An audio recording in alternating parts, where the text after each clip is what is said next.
I'm ready. You just tell me when, if you can hear me.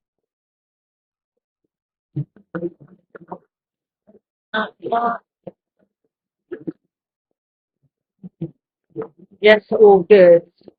We're live. Hello everybody. We're live on maybe day 45. I have no idea. All I know is that we are the 14th of January. Out here, 45 days, you lose total track of what day of the week it is and what number day it is. But luckily, due to the computers and our watches, we know what date it is. Um, does it feel different? I mean, the longest time at sea I've had is 178 days, so this feels still very quite new. But it's interesting because apart from Alexia and myself, for everybody else, it's their first time non-stop around the world. So it's their longest time at sea for all of them. And it's absolutely fine until now we know we're very much on the homeward stretch. And then the conversations start of food, what the plan is when we arrive, who's coming to see them in. And so there's a lot of distraction from the job at hand, which is to continue to sell the boat pass. So it's quite funny to see that change. Um, I think a lot of people thought they would miss stuff more than they do, because it's quite a basic existence that you have out here.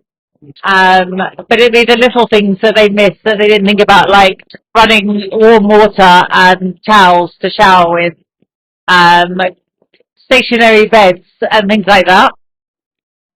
Um, we are in the trade winds of the St. Helena High, approaching the equator. So the really good news is we went round Cape Horn on the 6th of January, and we will be crossing the equator tomorrow on the 15th. So 9 days, well, definitely less than 10 days to the equator, which is pretty good going. We've got a really nice South Atlantic, even though we had about 3 days of upwind slow progress. We did make progress. So that was really good. Last night was really difficult for us. We had a lot of clouds and wind shifts that forced us to go towards the coast. We wanted to do a course of due north, and we kept hurtling towards the Brazilian coastline at 30 knots. We went everywhere at 30 knots, just not always where we wanted to go. So today is all about trying to make the progress, and we're aiming to be about 65 miles off Recife, and that will allow us to avoid the worst of the fishing boats and the traffic on that coastline, because many of the fishing boats there don't have AIS and navigation lights, so they'd be really hard for us to see in the dark. So that's kind of a waypoint that we're aiming for. We're expecting the wind to shift to make that a little bit easier to happen this afternoon. Focus at the moment is for the weather beyond. So once you go through the equator, we then have to deal with the doldrums. And the doldrums is the two high pressure systems where they converge, the intertropical convergence zone. It's an area of no wind or very light winds, lots of thunder and cell activity, which will be lots of shifts and lots of activity that we need to deal with. And we're hoping that for that to be as small as possible. At the moment, it's quite far south, so we will encounter that probably at the end of tomorrow. We hope that that's super short because that's our big delaying factor. And then after that, we're a straight line heading north, straight to the Azores High. That's really well established. And there's some significant trade winds established in the northern hemisphere. So we'll be reaching in 20 to 30 knots of wind. So that'll be fast progress, if a little bit full on for us. But anything in the right direction now is good. All the models are aligning, so we're very confident in the forecast. And then just the only question is how we negotiate the top of this high pressure to get our trajectory into Brest. We're on starboard for all the way until about the 19th of January, which is good because the starboard foil is our damaged foil. And when that's in the water, we lose about 20% performance.